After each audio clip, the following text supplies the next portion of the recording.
একঘেয়ে কাতলার রেসিপি বাদ দিয়ে আজকে একটু নিয়ে চলে এসেছি একদম অন্যরকম কাতলা মাছের একটা রেসিপি। পোলাও, ফ্রাইড রাইস, সাদা ভাত সব কিছু দিয়ে কিন্তু এই কাতলা মাছটা খেতে দুর্দান্ত লাগবে। আজকে আমি তৈরি করে দেখাবো কাতলা মাছের মালাইকারি। কাতলা মাছের মালাইকারি খেতে এত অপূর্ব হয় যে একবার বানালে এর স্বাদ কিন্তু ভোলার নয়। তাহলে চলো আর কথা না বাড়িয়ে আজকে কাতলা মাছের মালাইকারি রেসিপিটা দেখে নেওয়া যাক।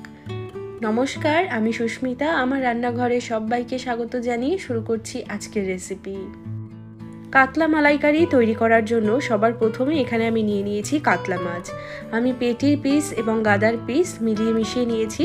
তো মাছের মধ্যে সবার প্রথমে আমি দিয়ে দিচ্ছি অল্প করে লবণ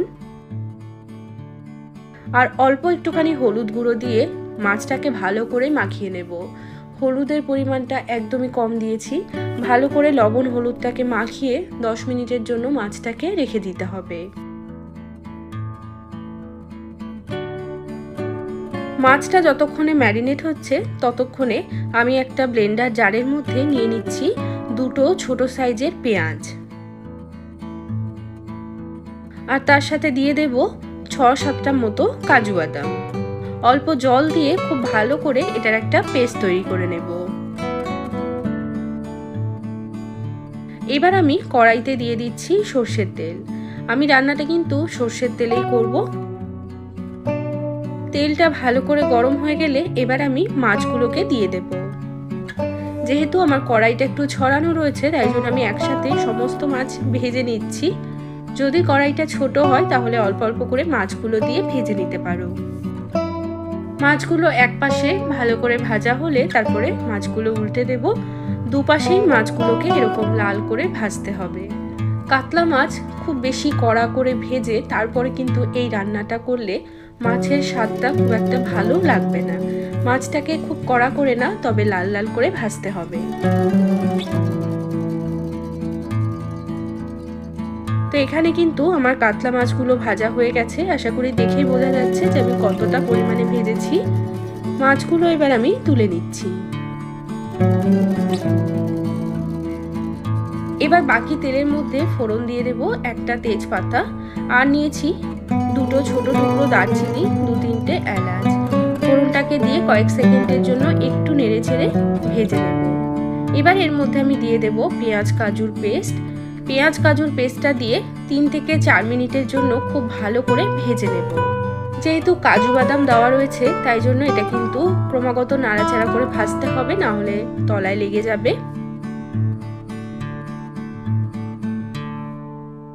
3-4 মিনিট মতো কাজু এবং পেঁয়াজ বাটাটাকে ভালো করে ভেজে নিয়েছি। এখন এর মধ্যে দিয়ে দেব 1 টেবিল চামচ আদা, রসুন আর কাঁচা লঙ্কা একসঙ্গে পেস্ট করে নিয়েছি। তো সেই মশলাটা দিয়ে আরও 2 মিনিটের জন্য ভেজে নেব, যাতে আদা রসুনের কাঁচা গন্ধটা চলে যায়।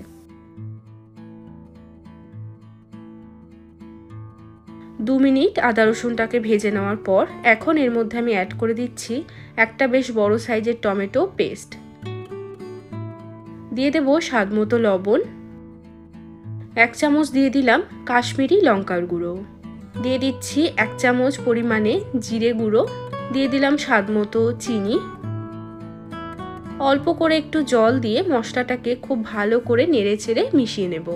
এই রান্নাটাতে আমি হলুদের ব্যবহার করছি না, চাইলে তোমরা কিন্তু এটা হলুদ দিয়ে তৈরি করতে পারো। এবার খুব ভালো করে মশলাটাকে কষিয়ে নিতে হবে। গ্যাসের ফ্লেমটা একদম লোতে রেখে 6-7 মিনিট মতো সময় নিয়ে মশলাটাকে ভালো করে কষিয়ে নিয়েছি। মশলার থেকে যতক্ষণ না পর্যন্ত তেলটা আলাদা হচ্ছে ততক্ষণ মশলাটা কষাতে হবে। যদি প্রয়োজন হয় অল্প অল্প করে জল দিয়ে মশলাটাকে কষিয়ে নিতে পারো। মশলা ভালোভাবে কষে যাওয়ার পর এখন এর মধ্যে আমি দিয়ে দেব নারকেলের দুধ। যেহেতু এটা মালাইকারি তৈরি করা হচ্ছে, মালাইকারি নারকেলের দুধ দিয়েই তৈরি করতে হয়।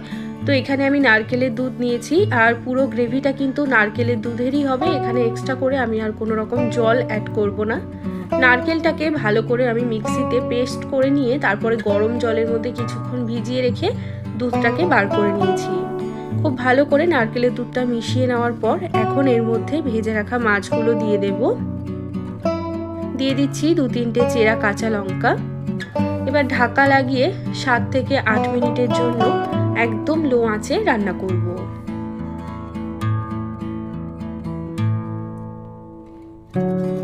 সাত আট মিনিট পর এখন আমি ঢাকাটা সরিয়ে নিচ্ছি। তো এখানে কিন্তু আমাদের মাছের মালাইকারি অলমোস্ট রেডি হয়ে এসছে। লাস্টে এখানে আমি দিয়ে দেব একটু গরম মশলার গুঁড়ো আর 1 চামচ মতো ঘি দিয়ে দেব, দিয়ে ভালো করে মিশিয়ে দেব।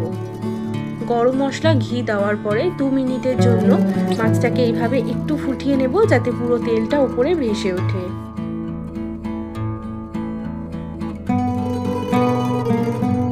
তো 2-3 মিনিট হয়ে গেছে, তেলটাও উপরে ভেসে উঠেছে। তো এবার গ্যাসটাকে অফ করে দেব। গরম গরম ভাতের সাথে এই কাতলা মাছের মালাইকারিটা খেতে কিন্তু দুর্দান্ত লাগে। আর চিংড়ি মাছের মালাইকারি তোমরা সকলে খেয়েই থাকি, তবে এই কাতলা মাছের মালাইকারিও কিন্তু তোমরা সচরাচর কোনো অনুষ্ঠান বাড়িতেও দেখতে পাবে না, নিজেই বানিয়ে খেতে হবে। অবশ্যই বানিয়ে একবার খেয়ে দেখবে, এর স্বাদ একদম মুখে লেগে থাকবে।